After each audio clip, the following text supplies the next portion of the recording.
أعوذ بالله من الشيطان الرجيم. بسم الله الرحمن الرحيم.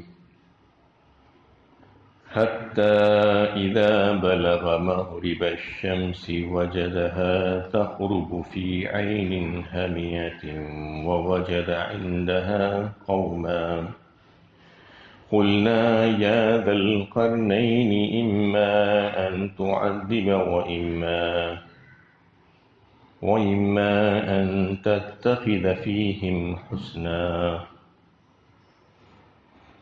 یہاں تک کہ وہ سورج کے غروب ہونے کے مقام تک پہنچ گیا، وہاں اس نے سورج کو سیاہ چشمے میں ڈوبتے ہوئے دیکھا اور اس کے پاس اس کو ایک قوم ملی۔ ہم نے کہا اے ذوالقرنین، چاہو انہیں سزا دو اور چاہو ان کے ساتھ نیک سلوک کرو۔ قال اما من ظلم فسوف نعذبه ثم يرد الى ربه فيعذبه عذابا نكرا۔ اس نے کہا جو ان میں سے ظلم کرے گا اس کو ہم سزا دیں گے، پھر وہ اپنے رب کی طرف لوٹایا جائے گا اور وہ اسے سخت عذاب دے گا۔ وَأَمَّا مَنْ آمَنَ وَعَمِلَ صَالِحًا فَلَهُ جَزَاءً الْحُسْنَى وَسَنَقُولُ لَهُ مِنْ أَمْرِنَا يُسْرًا۔ اور جو ایمان لائے گا اور نیک عمل کرے گا تو اس کے لیے اچھا بدلہ ہے، اور ہم اس کو ایسی باتوں کا حکم دیں گے جو آسان ہو۔ یہ سورہ کہف کی 86، 87 اور 88 نمبر کی آیتیں ہیں۔ ذوالقرنین کے واقعے کا تذکرہ چل رہا ہے۔ مکے کے مشرکین نبی صلی اللہ علیہ وسلم سے جو سوالات کیے تھے اس میں سے یہ سوال بھی تھا۔ گزشتہ روز اس پر ذوالقرنین کے بارے میں کچھ تفصیلات سن چکے ہیں۔ اس کو اللہ تعالیٰ نے ایک بہت بڑی سلطنت عطا فرمائی تھی اور وسیع تر ذرائع اور وسائل اللہ تعالیٰ نے اس کو عطا فرمائے تھے اپنے فضل و کرم سے۔ انہوں نے 3 جانب سفر کیا۔ سب سے پہلا سفر ان کا جانب مغرب تھا، اس کا تذکرہ ان آیتوں میں آ رہا ہے کہ وہ اپنے تمام تر وسائل کے ساتھ اور ساز و سامان کے ساتھ سفر کی شروعات کی مغرب کی جانب ہے۔ پھر وہاں سے جو نکلے تو خشکی کے آخری کنارے تک پہنچ گئے۔ اس کے بعد سمندر تھا جس نے سیاہ جھیل کی شکل اختیار کر لی تھی، جیسا کہ لفظ اس میں آ رہا ہے۔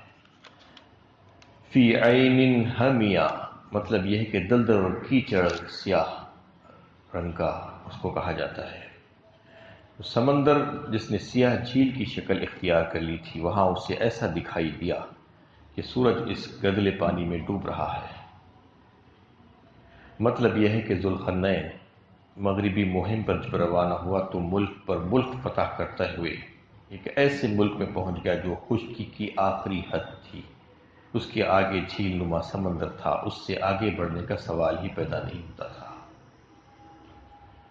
ایسا دکھ رہا تھا کہ سورج پانی میں ڈوب رہا ہے۔ اگر کوئی بڑے سے میدان میں، وسیع میدان میں آپ اگر کھڑے ہوئے اور سورج کے غروب ہوتے وقت جس میدان میں کوئی جھاڑ، کوئی پہاڑ اور کوئی دوسری تعمیرات نہیں ہے، تو آپ نظر ڈال کر اگر دیکھتے جائیں تو ایسا دکھے گا کہ سورج زمین کے اندر گھس رہا ہے۔ سورج زمین کے اندر نہیں گھستا ہے، وہ تو اپنے چکر لگا رہا ہے۔ بالکل اسی طریقے سے یہاں پر ایسا دکھ رہا تھا کہ وہ سورج اس جھیل کے اندر ڈوب رہا ہے۔ ذوالقرنین کو سائرس بھی کہا گیا، خورس بھی کہا گیا، اور کیسرو عرب میں اس کا نام جانا و پہچانا تھا، کیسرو کے نام سے، اور اس کا دارالحکومت ہمدان ایران تھا۔ جو مغربی مہم پر روانہ ہوا تو ترکی تک کا علاقہ اس نے فتح کر لیا۔ اس کے مغرب میں بحر جین پڑتا تھا اور ساحل کے پاس خلیج ازمیر۔ وہاں سے اس نے یہ نظارہ کیا اور مغربی سفر میں جو ہے فتوحات اس کو ملتی گئی۔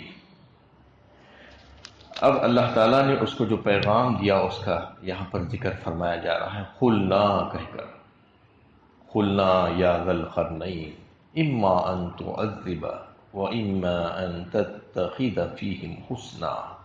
اللہ تعالیٰ نے اس کو مخاطب کیا۔ یہ مخاطب کرنے کی ایک شکل تو یہ ہو سکتی ہے کہ وہ خود نبی تھے، اور نبی کو جو ہے وحی نبوت جو دی جاتی ہے وحی کے ذریعے سے علم دیا جاتا ہے، یا اس زمانے میں کوئی اور نبی تھے جن کے ذریعے سے ان کو یہ پیغام دیا گیا ذوالقرنین کو، کیا کہہ کر کہ جو قوم سے ان کو سامنا ہوا تھا وہاں پر، یعنی جہاں پر وہ پہنچ گئے تھے، اس کا تذکرہ فرمایا جا رہا ہے۔ ذوالقرنین کے دل میں اللہ تعالیٰ نے یہ بات ڈال دی۔ یہ بھی کہا جا سکتا ہے کہ وہ ایک ایسی پوزیشن میں ہے کہ اگر اس قوم کو سزا دینا چاہیں تو پوری طرح اس پر قادر ہے، اور اگر حسن سلوک کرنا چاہیں تو اس سے بھی اس کو اختیار ہے۔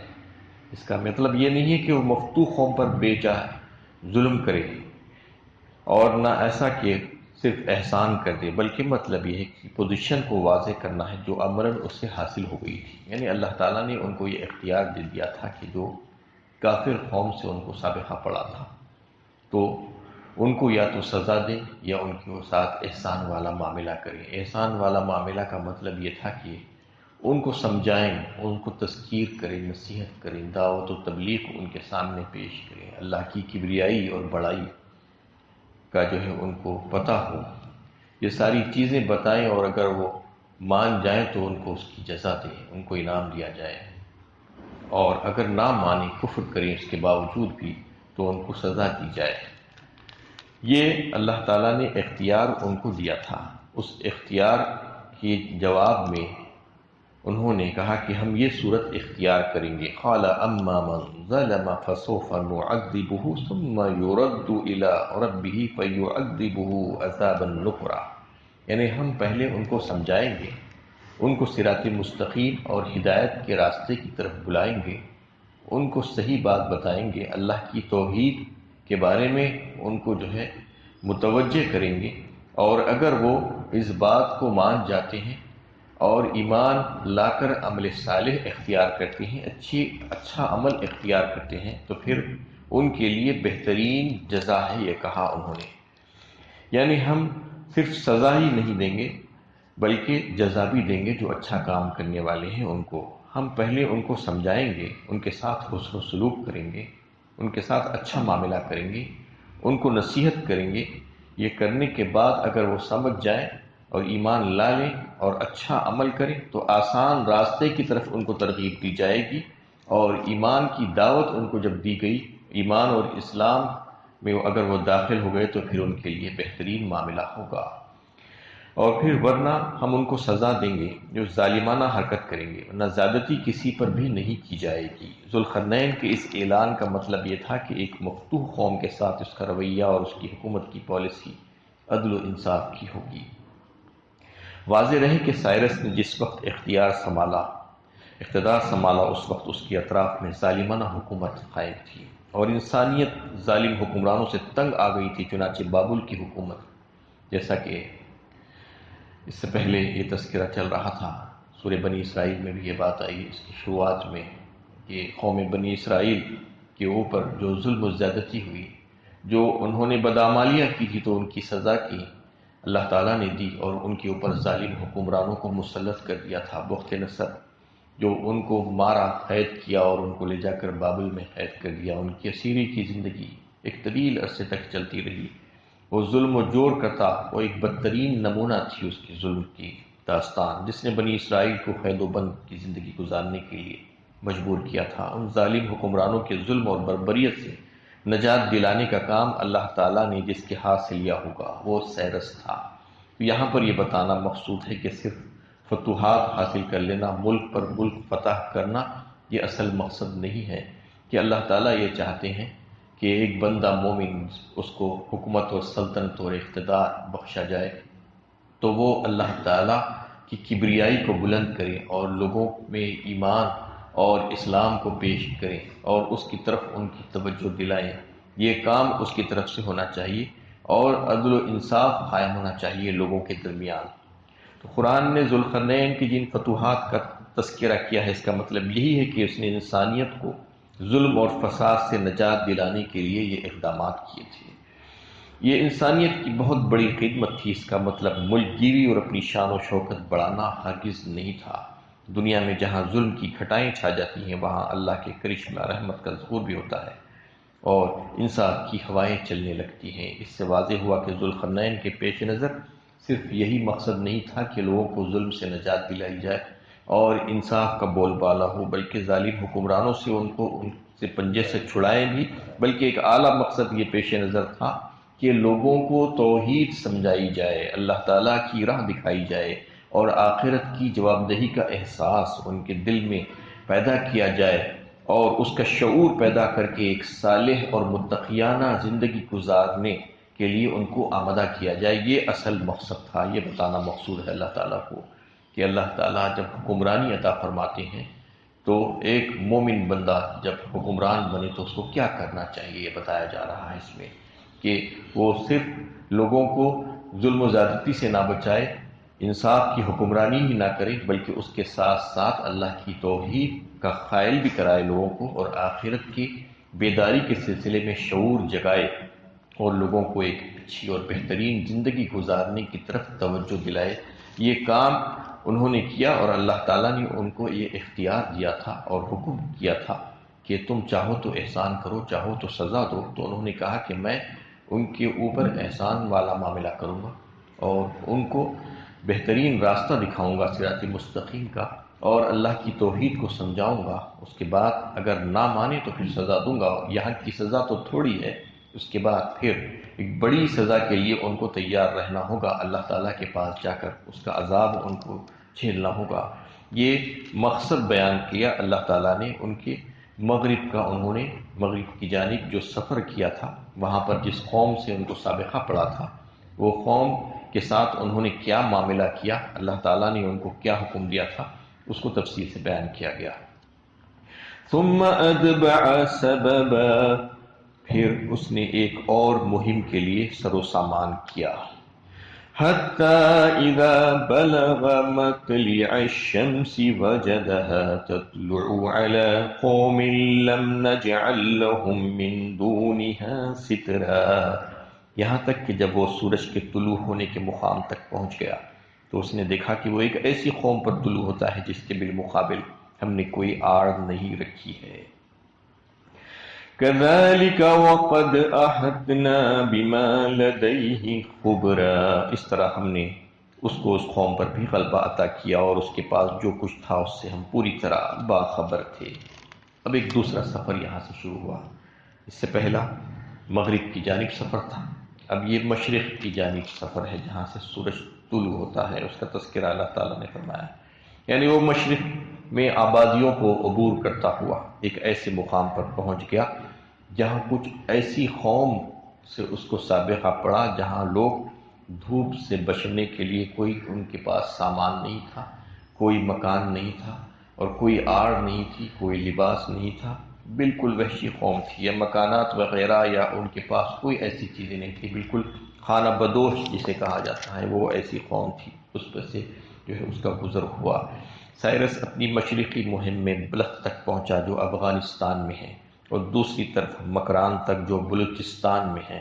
اس کے آگے پہاڑی سلسلہ تھا، یہاں خانہ بدوش قبائل رہتے تھے جو تہذیب و تمدن سے بالکل ناآشنا تھے، کچھ بھی نہیں جانتے تھے۔ یہ وحشی قبائل ایران کی سرحد پر لوٹ مار کرتے اور فساد مچاتے رہے، اس لیے سائرس نے ان کے علاقے کی آخری حد تک پہنچ کر ان کی سرکوبی کی اور ان کو وہ غلط کاموں سے روکا۔ اس طرح اللہ تعالیٰ نے ان وحشی قبائل پر بھی ذوالقرنین کو غلبہ عطا کیا، اور اس کی ان تدابیر اور ان وسائل سے اللہ تعالیٰ پوری طرح باخبر تھا جو اس نے اس مہم میں سر کرنے کے لیے اختیار کیے تھے۔ اس میں ان لوگوں کے مذہب اور دین اور ان کے اعمال کا کوئی خاص ذکر نہیں کیا گیا، بلکہ ان کی حالت اور کیفیت بتائی گئی کہ وہ کیسی حالت میں تھے، اور پھر اس نے ان کی بھی جو ہے توجہ اللہ تعالیٰ کی طرف دلائی جیسا کہ اس سے پہلے مغرب کے سفر میں کیا تھا، اور ان کی بھی جو ہے غلط کاموں سے ان کی روک تھام کی اور ان کی سرکوبی کی، جو لوٹ مار اور اس قسم کی حرکتیں وہ کر رہے تھے، وہ وحشی قبائل جو ہے اس کی طرف اس کا گزر ہوا، جو دوسرا سفر تھا۔ تیسرا سفر کا اور ایک تذکرہ یہاں پر آیا ہے کہ ثم اتبع سببا، پھر اس نے تیسری مہم کا سر و سامان کیا، حتى إذا بلغ بين السدين وجد من دونهما قوما لا يكادون يفقهون قولا، یہاں تک کہ جب وہ دو پہاڑوں کی دیواروں کے درمیان پہنچا تو اسے ان کے اس طرف ایک ایسی قوم ملی جو کوئی بات سمجھ نہیں پاتی تھی۔ قالوا يا ذا القرنين إن يعجوج ومعجوج مفسدون في الأرض فهل نجعل لك خرجا على أن تجعل بيننا وبينهم سدا۔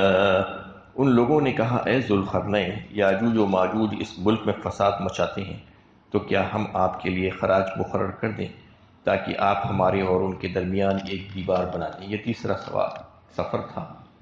یہ کس جانب ہوا یہ نہیں بتایا گیا، کیونکہ پہلا سفر مغرب، دوسرا مشرق کی جانب ہوا تھا، لیکن تیسرا سفر یہ بتایا جاتا ہے روایتوں سے کہ وہ شمال کی طرف تھا۔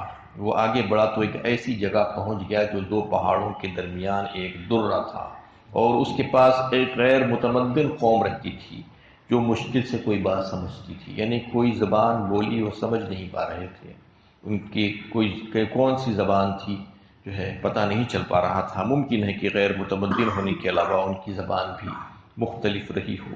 سائرس نے مغربی اور مشرقی ممالک کو فتح کرنے کے علاوہ اس وقت کی مشہور اور سب سے زیادہ مضبوط مملکت جو بابل کی حکومت تھی اس کو بھی فتح کر لیا تھا۔ اس کی سلطنت کا دائرہ کیپسین سی تک وسیع ہو گیا تھا، اس لیے اس کی تیسری مہم شمال کی جانب ہی رہی ہوگی۔ تاریخ میں اگرچہ کہ صراحت کے ساتھ اس کا ذکر موجود نہیں ہے۔ اس کو جو کہا جاتا ہے کیپسین سی اور بحر اسود بلیک سی کے درمیان کا جو حصہ تھا، جو کوہ قاف کا پہاڑی سلسلہ بھی کہا جاتا ہے، کہ وہاں تک وہ پہنچ گیا سفر کرتے کرتے۔ وہاں سائرس کو ایک ایسی قوم ملی جس کی بولی بالکل مختلف تھی۔ اس قوم نے ذوالقرنین پر کسی طرح واضح کر دیا کہ اس درے سے یاجوج ماجوج نکل آتے ہیں، جو دو پہاڑوں کے درمیان کا جو راستہ تھا اس سے یاجوج ماجوج آتے ہیں۔ کسی طریقے سے انہوں نے ان کو سمجھایا ذوالقرنین کو، اور فساد برپا کرتے ہیں وہ لوگ، اس لیے آپ اس درے کو دیوار سے کاٹ دیں، ایسا کر دیں کہ اس کو بند کر دیں تاکہ ان کی راہ مسدود ہو جائے اور بند ہو جائے۔ اس کام کے لیے ہم آپ کو ٹیکس دینے کے لیے تیار ہیں۔ یاجوج ماجوج سے مراد وہ قومیں ہیں جو کوہ قاف کے شمال میں آباد تھی اور روس سے منگولیا تک پھیلی ہوئی تھی۔ ان کے بارے میں ان روایت کی کوئی اصل نہیں ہے جن میں ان کو ایک عجیب و غریب مخلوق کی حیثیت سے پیش کیا جاتا ہے، بلکہ وہ ایسی قوم تھی جو دیگر انسانی قوموں کی طرح، بلکہ البتہ وہ وحشی قومیں تھیں۔ یاجوج ماجوج قوم انسانی قوموں میں سے ہے، حضرت نوح علیہ السلام کی اولاد میں سے ہے۔ یافس جو حضرت نوح علیہ السلام کا ایک بیٹا تھا، اس سے یہ نسل چلی، یاجوج ماجوج بتایا جاتا ہے۔ تو یہ کوئی غیر انسانی قوم نہیں تھی، کوئی دوسری مخلوق نہیں تھی، البتہ یہ بات تھی کہ وہ بھی وحشی تھے۔ اس وقت تمدن و تہذیب بہت کم پائی جاتی تھی ملکوں میں، تو اس علاقے میں جہاں پر یہ گئے تھے تو وہ لوگوں سے جن سے سابقہ پڑا، وہ لوگوں نے ان سے یہ درخواست کی اشاروں کنایوں سے اس طریقے سے کہ ہم کو وہ قوم آ کر ستاتی ہے، اس کا راستہ یہ درہ ہے وہ دو پہاڑوں کے درمیان، تو اگر آپ وہ دو پہاڑوں کے درمیان ایک دیوار بنا دیں تو ان سے ہم کو جو ہے جو تکلیفیں پہنچتی ہے، جو لوٹ مار کرتی ہیں، وہ ہمارے اوپر حملہ آور ہوتے ہیں، اس سے ہم اپنے آپ کو بچا سکتے ہیں، اور اس سلسلے میں ہم آپ کو کچھ پیسہ دینے کے لیے بھی تیار ہیں۔ یہ انہوں نے اس کو آفر کیا، لیکن ذوالقرنین نے آگے جو ہے ان سے جو باتیں کہی اس کے بارے میں یہ بھی بتایا کہ مجھے تمہارے پیسے اور مال کی ضرورت نہیں ہے، بلکہ تم میری مدد کرو تمہارے زور بازو سے۔ تو یہاں پر یہ بات واضح کر دی گئی کہ مشرق کی جانب یاجوج کی آبادیاں تھیں اور ان کے درمیان کوہ قاف حد فاصل ہے۔ اس کے بارے میں بڑی تفصیل آئی ہے احادیث میں، روایتوں میں یاجوج ماجوج کے تعلق سے بھی۔ قرآن میں تو بالکل جو ہے اجمالاً بیان آیا ہے، لیکن اللہ کے نبی صلی اللہ علیہ وسلم نے تفصیل کے ساتھ احادیث میں اس کا تذکرہ کیا۔ جو قیامت کی جو نشانیاں قرب قیامت کی نشانیوں میں یاجوج ماجوج کا بھی تفصیلی طور پر تذکرہ کیا گیا، اور دجال کے خروج کے بارے میں بھی انشاءاللہ اس پر کل گفتگو ہوگی۔ اللہ تعالیٰ سے دعا ہے کہ اللہ تعالیٰ ہمیں صحیح علم و عمل کی توفیق عطا فرمائے۔